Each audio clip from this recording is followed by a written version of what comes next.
ನಮಸ್ಕಾರ ಸ್ನೇಹಿತರೆ, ತಾಯಿ ಯೂಟ್ಯೂಬ್ ಚಾನಲ್ಗೆ ತಮ್ಮೆಲ್ಲರಿಗೂ ಆತ್ಮೀಯ ಸ್ವಾಗತ. ಸ್ನೇಹಿತರೆ, ಹನುಮಂತ ಚೈತ್ರ ಎಂಬತಕ್ಕಂಥವರು ಈಗ ಸಾಕಷ್ಟು ದಿನಗಳ ಮುಂಚೆ ಒಂದು ಕಮೆಂಟ್ ಮಾಡಿದ್ರು, ಆತ್ಮ ಜೀವಾತ್ಮದ ಕೋಶದ ಬಗ್ಗೆ ವಿಡಿಯೋ ಮಾಡಿ ಅಂತ, ಮತ್ತು ಬ್ರಹ್ಮಾಂಡಗಳ ಬಗ್ಗೆ ತಿಳಿಸಿ ಅಂತ ಹೇಳಿದರು. ಆದರೆ ಈಗ ಬ್ರಹ್ಮಾಂಡಗಳ ಬಗ್ಗೆ ಇಲ್ಲ, ಆತ್ಮ ಜೀವಾತ್ಮ ಕೋಶದ ಬಗ್ಗೆ ವಿಡಿಯೋ ಇದೆ. ಇದಕ್ಕೆ ಮುಂಚೆ ನಾನು ಪರಮಾತ್ಮನಲ್ಲಿ ಲೀನವಾದಂತಹ ಸಂದರ್ಭದಲ್ಲಿ ಮನಸ್ಸು ಇರುತ್ತಾ ಎಂಬತಕ್ಕಂಥ ಒಂದು ಕಾಮೆಂಟ್ಗೆ ನಾನು ನಿನ್ನೆ ವಿಡಿಯೋ ಮಾಡಿದ್ದೇನೆ, ಅಂದರೆ ಹಿಂದಿನ ದಿನದಲ್ಲಿ ವಿಡಿಯೋ ಮಾಡಿದ್ದೇನೆ.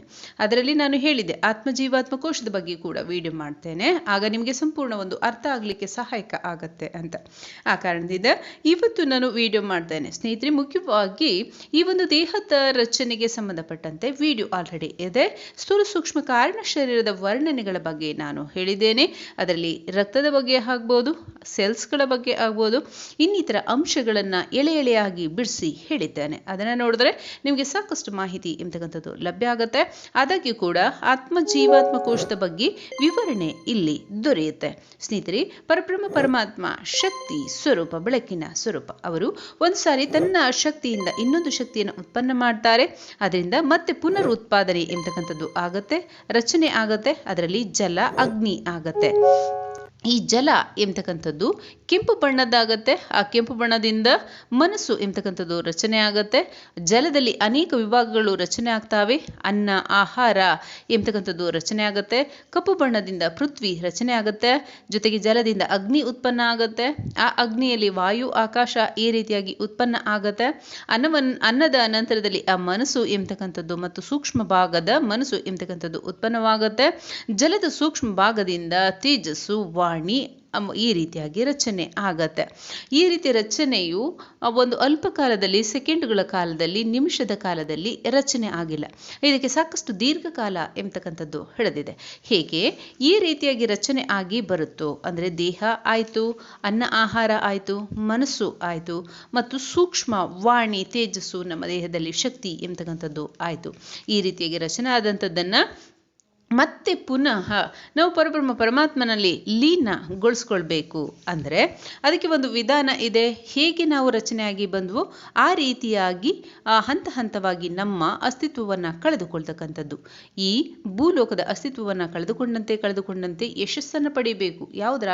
ಆತ್ಮದ ಯಶಸ್ಸನ್ನು, ಆತ್ಮಕ್ಕೆ ಶಕ್ತಿ ತುಂಬತಕ್ಕಂಥ ಯಶಸ್ಸನ್ನು ಪಡಿತಾ ಹಾವು ಹೇಗೆ ತನ್ನ ಪೊರೆಯನ್ನು ಕಳಿಸಿಕೊಂಡು ಹೊಸ ಪೊರೆಯನ್ನು ಪಡೆದುಕೊಳ್ಳುತ್ತೋ, ಹಾಗೆ ನಾನು ಈಗ ರಚನೆ ಆದಂತೆ ತತ್ವಗಳ ಮೂಲಕ ನಮ್ಮ ದೇಹ, ಈ ಸೃಷ್ಟಿ ಎಂಬತಕ್ಕಂಥದ್ದು ಹೇಗೆ ರಚನೆ ಆಯಿತು, ಅದರಂತೆ ನಮ್ಮ ಆತ್ಮ ಕೂಡ ಸಹಜವಾಗಿ ರಚಿತವಾಗಿ ಬಂದಿರುತ್ತೆ. ಈ ಪಂಚತತ್ವದ ದೇಹವನ್ನು ಹೊಂದಿದ್ದು ಇದರಲ್ಲಿ ಆತ್ಮ ಕಲ್ಯಾಣವನ್ನು ಮಾಡಿಕೊಳ್ಳಲು ಸಹಾಯಕವಾಗುತ್ತೆ. ಹೇಗೆ ಮನಸ್ಸು ಪ್ರಾಣದಿಂದ ಬಂದಿಯಾಗಿದೆ, ಆ ಮನಸ್ಸು ಮರಣ ಎಂಬತಕ್ಕಂಥದ್ದು ಪ್ರಾಪ್ತಿ ಆದರೆ ಹೋಗುತ್ತೆ, ಈ ಒಂದು ದೇಹದಿಂದ ಹೋಗುತ್ತೆ. ನಂತರದಲ್ಲಿ ಸೂಕ್ಷ್ಮತೆ ಎಂಬತಕ್ಕಂಥದ್ದು ಉಳಿಯುತ್ತೆ. ಮನುಷ್ಯನ ವಾಣಿ ಮನಸ್ಸಿನಲ್ಲಿ ಲೀನವಾಗುತ್ತೆ. ಮನಸ್ಸು ಪ್ರಾಣದಲ್ಲಿ, ಪ್ರಾಣ ಹೋಗಿ ತೇಜದಲ್ಲಿ ಅಂದರೆ ಶಕ್ತಿಯಲ್ಲಿ, ಶಕ್ತಿಯಿಂದ ಪರಮತತ್ವದಲ್ಲಿ ಲೀನವಾಗ್ತಕ್ಕಂಥದ್ದು. ಇದು ಸಾಕಷ್ಟು ಪ್ರೋಸೆಸ್ ಇದೆ. ಇದನ್ನು ನಾನು ಹೇಳಿದಷ್ಟು ಸರಳವಾಗಿ ಮುಕ್ತಾಯಗೊಳಿಸಲಿಕ್ಕೆ ಆಗಲ್ಲ. ಏಕೆಂದರೆ 7 ಚಕ್ರಗಳ ಜಾಗೃತಿಯ ಬಗ್ಗೆ ಒಂದೊಂದು ಚಕ್ರವನ್ನು ಜಾಗೃತಿಗೊಳಿಸಲು ಒಂದೊಂದು ಜನ್ಮ ಬೇಕು. ಆದರೆ ಈ ರೀತಿ ತತ್ವಗಳನ್ನು ಪರಿವರ್ತನೆ ಮಾಡಲು ಎಷ್ಟು ಸಮಯ ಬೇಕಾಗ್ಬೋದು? ಆದರೂ ಕೂಡ ನಿಮಗೆ ಒಂದು ಚಿತ್ರಣ ಸಿಗಲಿ ಅನ್ನುವ ಕಾರಣಕ್ಕೆ ಈ ರೀತಿಯಾಗಿ ಹೇಳಿದ್ದೇನೆ. ನಾವು ಹೇಗೆ ಸೃಷ್ಟಿಯಾಗಿ ಬಂದವೋ ಹಾಗೆ ನಮ್ಮ ಅಸ್ತಿತ್ವವನ್ನು ಕೂಡ ಬದಲಾಯಿಸಿಕೊಳ್ತಾ ಹೋಗಬೇಕು. ಪಂಚತತ್ವದಿಂದ ಪರಮತತ್ವಕ್ಕೆ ಬದಲಾಯಿಸಿಕೊಳ್ತಾ ಹೋಗಬೇಕು. ಇಲ್ಲಿ ಈಗ ನಮಗೆ ಏನು ಗೊತ್ತಾಯಿತು? ನಮ್ಮ ಸೃಷ್ಟಿ ವಿಧಾನಗಳು ಎಂಬತಕ್ಕಂಥದ್ದು ಅಲ್ಪ ಪ್ರಮಾಣದಲ್ಲಿ ಗೊತ್ತಾಯಿತು. ಆತ್ಮ ಎಂಬತಕ್ಕಂಥದ್ದು ಶಕ್ತಿ, ಅದೊಂದು ಶಕ್ತಿ ಪುಂಜ. ಅದನ್ನು ಮತ್ತೆ ಸೃಷ್ಟಿಸಲು, ನಾಶಗೊಳಿಸಲು, ನೆನೆಸಲು, ಒಣಗಿಸಲು, ಬದಲಾಯಿಸಲು ಆಗಲ್ಲ. ಏಕೆಂದರೆ ಅದು ಪರಬ್ರಹ್ಮನ ಅಂಶ ಆಗಿದೆ. ಈಗ ಆತ್ಮಕ್ಕೆ ಒಂದು ಸ್ಪಷ್ಟನೆ ನಿಮಗೆ ದೊರೆಯಿತು. ಈಗ ಜೀವಾತ್ಮದ ವಿಚಾರಕ್ಕೆ ಬರೋಣ. ಜೀವಾತ್ಮದ ವಿಚಾರದಲ್ಲಿ ಯಾವಾಗ ಆತ್ಮ ಎಂಬತಕ್ಕಂಥದ್ದು ಅವಿನಾಶಿ ಆಗಿರುತ್ತೆ, ಅದು ಮನುಷ್ಯನ ದೇಹವನ್ನು ಸೇರ್ತಕ್ಕಂಥದ್ದು. ತಾಯಿ ಹೆಣ್ಣು ಒಂದು ಗರ್ಭವನ್ನು ಧರಿಸಿದ 80 ದಿನಗಳ ನಂತರದಲ್ಲಿ ಆ ಆತ್ಮ, ಆ ಜೀವಾತ್ಮವನ್ನು ಪ್ರವೇಶವನ್ನು ಮಾಡುತ್ತೆ. ಈಗ ಒಂದು ಜೀವ ಹೆಣ್ಣಿನ ಗರ್ಭಕ್ಕೆ ಸೇರಿ ಭ್ರೂಣವಾಗಿ ಪರಿವರ್ತಿತವಾಗತ್ತೆ, ಅದು ಜೀವಾತ್ಮ ಆಗಿರುತ್ತೆ. ಈ ಆತ್ಮ ಎಂಬತಕ್ಕಂಥದ್ದು ಪರಬ್ರಹ್ಮನ ಸೃಷ್ಟಿ. ಈ ಜೀವಾತ್ಮ ಹೇಗೆ ರಚಿತವಾಗುತ್ತೋ ಹಾಗೆ ಅದು ನಷ್ಟವಾಗುತ್ತೆ ಕೂಡ ಹೌದು. ಯಾಕೆ? ಈ ಒಂದು ದೇಹದ ರಚನೆಯೇ ಆ ರೀತಿಯಾಗಿ ಇದೆ. ಆತ್ಮ ಅವಿನಾಶಿ, ಜೀವಾತ್ಮ ನಷ್ಟವನ್ನ ಹೊಂದತಕ್ಕಂಥದ್ದು. ಈ ಜೀವ ಒಂದು ತಾಯಿಯ ಗರ್ಭಕ್ಕೆ ಸೇರಿದ ನಂತರದಲ್ಲಿ ಆಗ ಆ ಜೀವ ಇದ್ದಾಗ ಮಾತ್ರ ಆತ್ಮ ಆ ಒಂದು ಗರ್ಭಕ್ಕೆ ಸೇರಿ ಆ ಒಂದು ಮಾಂಸದ ಉಂಡೆಯಾಗಿ ಪರಿವರ್ತನೆ ಆಗಿ ದೇಹವನ್ನ ಪಡೆದುಕೊಂಡು ಜನ್ಮವನ್ನ ಪಡೆಯಲಿಕ್ಕೆ ಸಾಧ್ಯ ಆಗತ್ತೆ. ಈ ಜೀವಾತ್ಮ ಅಲ್ಲದೆ ಆತ್ಮ ಈ ಮಾನವ ದೇಹವನ್ನ ಪಡೆದುಕೊಳ್ಳಲು ಸಾಧ್ಯವಾಗಲ್ಲ. ಏಕೆಂದರೆ ಆತ್ಮ ಎಂಬತಕ್ಕಂಥದ್ದು ಪುರುಷ ತತ್ವ, ಜೀವಾತ್ಮ ಎಂಬತಕ್ಕಂಥದ್ದು ಪ್ರಕೃತಿ ತತ್ವ. ಪ್ರಕೃತಿ ಅಂದರೆ ಸ್ತ್ರೀ, ತಾಯಿ ಆಗಿದ್ದಾಳೆ. ಅವಳು ಆದಿಪರಾಶಕ್ತಿ ಆಗಿದ್ದಾಳೆ. ಅವಳ ಯೋನಿಯಿಂದಲೇ ಈ ಇಡೀ ಬ್ರಹ್ಮಾಂಡದ ಸೃಷ್ಟಿಯನ್ನ ಮಾಡ್ತಾಳೆ. ಭಗವದ್ಗೀತೆಯಲ್ಲಿ ಹೇಳಲಾಗಿದೆ, ನಾನು ಪುರುಷನೂ ಅಲ್ಲ, ಸ್ತ್ರೀಯೂ ಅಲ್ಲ, ನಪುಂಸಕನೂ ಅಲ್ಲ ಅಂತ.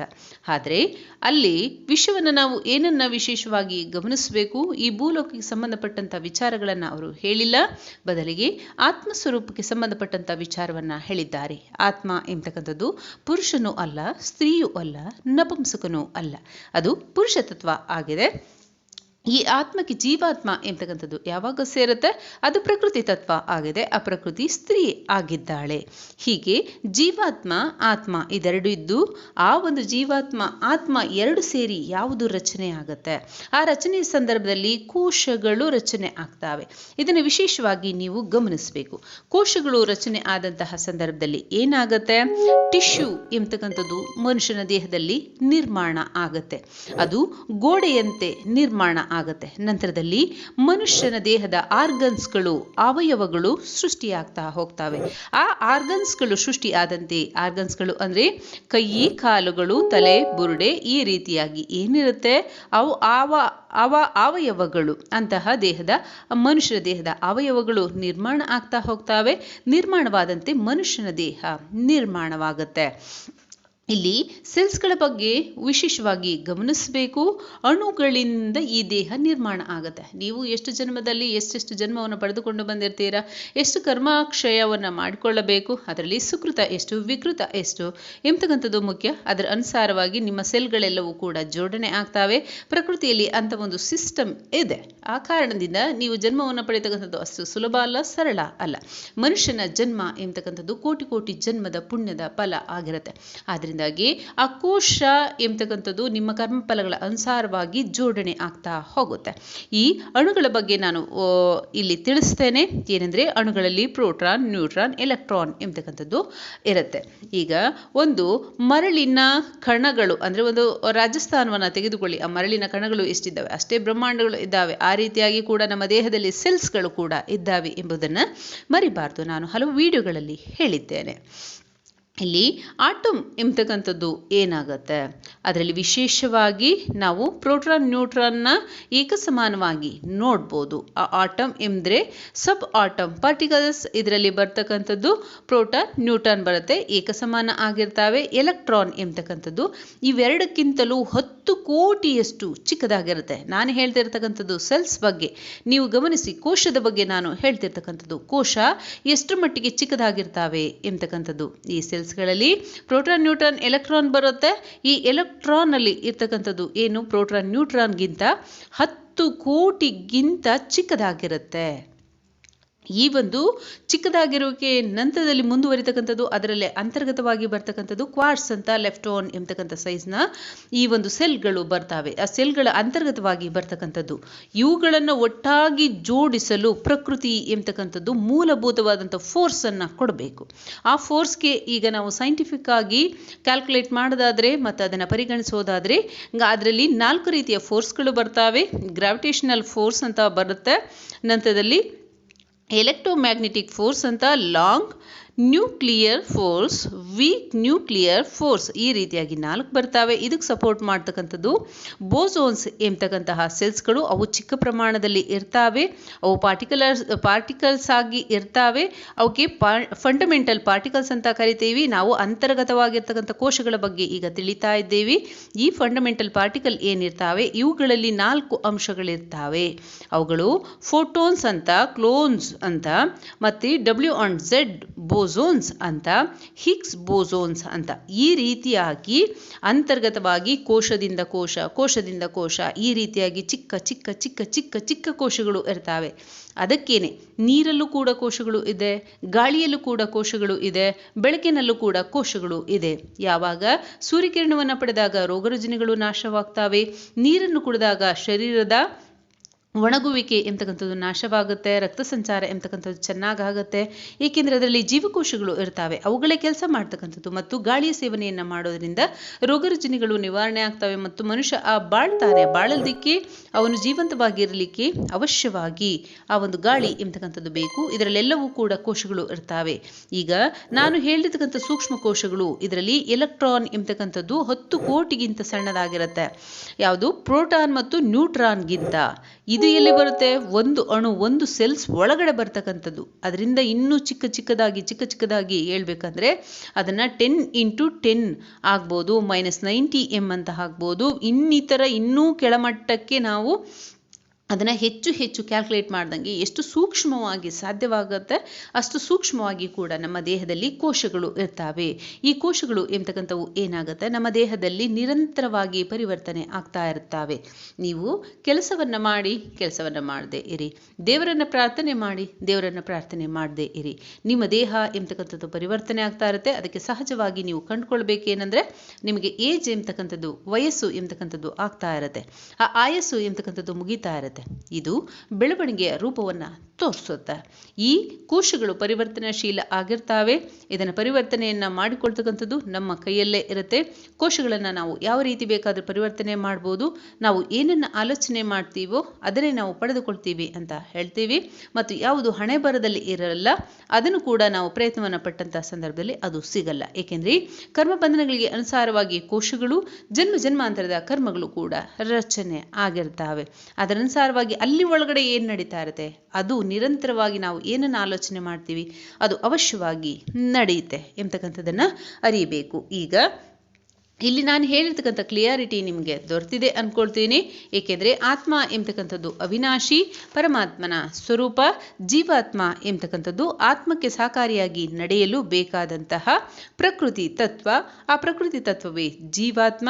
ಆ ಜೀವ ಹೋದರೆ ಆ ಮನುಷ್ಯನ ದೇಹ, ಅಲ್ಲಿನ ಆ ಒಂದು ಚಟುವಟಿಕೆ ಮುಕ್ತಾಯ. ನೋಡಿ, ಆ ಮನುಷ್ಯನ ದೇಹದಲ್ಲಿ ಜೀವ ಹೋಗ್ಬಿಟ್ಟಿದೆ, ಅವನು ಡೆಡ್ ಬಾಡಿ ಅಂತಾರೆ. ಅಂದರೆ ಜೀವ ಹೋಗುತ್ತೆ, ಆತ್ಮ ಅವಿನಾಶಿ ಆಗಿರುತ್ತೆ. ಈ ಆತ್ಮ ಅವಿನಾಶಿ ಆಗಿರ್ತಕ್ಕಂಥ ಸಂದರ್ಭದಲ್ಲಿ ಜೀವಾತ್ಮ ಹೋಗಿದೆ ಎಂಬತಕ್ಕಂಥ ವಿಚಾರದಲ್ಲಿ ನೀವು ಗಮನಿಸಬೇಕಾದದ್ದು ಏನು?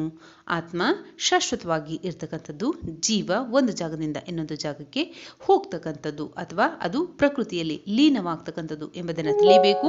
ಮತ್ತು ಈ ಕೋಶಗಳು ಎಂಬತಕ್ಕಂಥದ್ದು ಜೀವಾತ್ಮ ಮತ್ತು ಆತ್ಮಕ್ಕೆ ಸಹಕಾರಿಯಾಗಿ ನಿಲ್ತಕ್ಕಂತಹ ಕರ್ಮ ಬಂಧನಗಳ ಜನ್ಮಾಂತರದ ನಮ್ಮ ಶಕ್ತಿಯ ಅಂಶಗಳು.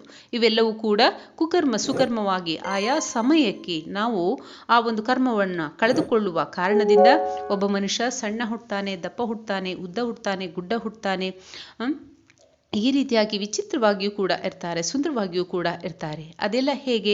ಅವರವರು ಎಷ್ಟೆಷ್ಟು ಜನ್ಮದಲ್ಲಿ ಏನೇನು ಸಂಪಾದನೆ ಮಾಡ್ಕೊಂಡು ಬಂದಿರ್ತಾರೆ, ಎಷ್ಟೆಷ್ಟು ಕೋಶಗಳನ್ನು ನಿರ್ಮಾಣವನ್ನು ಮಾಡ್ಕೊಂಡು ಬಂದಿರ್ತಾರೆ. ಅದು ಈ ಜನ್ಮದಲ್ಲಿ ಯಾವ ಒಂದು ಕರ್ಮವನ್ನು ಮಾಡಬೇಕು. ಈಗ ಅವನು ಒಂದು ಪೊಲೀಸ್ ಅಧಿಕಾರಿ ಆಗಬೇಕಂದ್ರೆ ಅವನ ದೇಹ ಅದೇ ರೀತಿ ರಚನೆ ಆಗಬೇಕು. ಅವನ ಕರ್ಮಬಂಧನಗಳನ್ನು ಕಳೆದುಕೊಳ್ಳೋದಕ್ಕೋಸ್ಕರ ಅವನ ದೇಹ ಅದೇ ರೀತಿ ರಚನೆ ಆಗಬೇಕು. ಅದರಂತೆಯೇ ಅವನ ಜನ್ಮಾಂತರದ ಕೋಶಗಳು ಕೂಡ ಆ ಮನುಷ್ಯನ ದೇಹದಲ್ಲಿ ಪ್ರಕೃತಿದತ್ತವಾಗಿ ಪಂಚತತ್ವಗಳಿಂದ ನಿರ್ಮಾಣವಾಗುವಾಗ ಸೆಲ್ಗಳ ರೂಪದಲ್ಲಿ ಸೇರ್ಕೊಳ್ತಾವೆ. ಒಂದು ಸೆಲ್ಗಳಲ್ಲಿ ಅಂತರ್ಗತವಾಗಿ ಎಷ್ಟು ವಿಚಾರಗಳು ಬರ್ತಾವೆ, ಎಷ್ಟು ಸೂಕ್ಷ್ಮವಾಗಿ ಇರ್ತಾವೆ ಎಂಬುದನ್ನು ನಾನು ಈ ವಿಡಿಯೋದಲ್ಲಿ ತಿಳಿಸಿದ್ದೇನೆ. ಕೋಶ, ಜೀವಾತ್ಮ, ಆತ್ಮ, ಇದಕ್ಕೆ ಇರತಕ್ಕಂಥ ವ್ಯತ್ಯಾಸ ಆಗಿದೆ ಅಂತ ಹೇಳ್ತಾ ಈ ವಿಡಿಯೋದಲ್ಲಿ ಹೇಳಿರ್ತಕ್ಕಂಥ ಮಾಹಿತಿ ನಿಮಗೆ ಒಂದು ಆಧಾರ ಸ್ತಂಭವಾಗಿ ಜೀವನದ ಮುಖ್ಯ ವಿಚಾರವನ್ನು ತಿಳಿಯಲು ಸಹಾಯಕವಾಗುತ್ತೆ ಅಂತ ಹೇಳ್ತಾ ಈ ವಿಡಿಯೋವನ್ನು ನಾನು ಮುಗಿಸ್ತಾ ಇದ್ದೀನಿ. ಈ ವಿಡಿಯೋದಲ್ಲಿ ಹೇಳಿರ್ತಕ್ಕಂಥ ಮಾಹಿತಿ ನಿಮಗೆ ಇಷ್ಟವಾಗಿದೆ ಈ ವಿಡಿಯೋನ ಲೈಕ್ ಮಾಡಿ, ಶೇರ್ ಮಾಡಿ, ಕಮೆಂಟ್ ಮಾಡಿ ಮತ್ತು ನನ್ನ ಚಾನಲ್ಗೆ ಸಬ್ಸ್ಕ್ರೈಬ್ ಆಗಿಲ್ಲ ಅಂದರೆ ಸಬ್ಸ್ಕ್ರೈಬ್ ಆಗಿ ಅಂತ ಹೇಳ್ತಾ ಮುಂದಿನ ವಿಡಿಯೋದಲ್ಲಿ ಭೇಟಿಯಾಗೋಣ.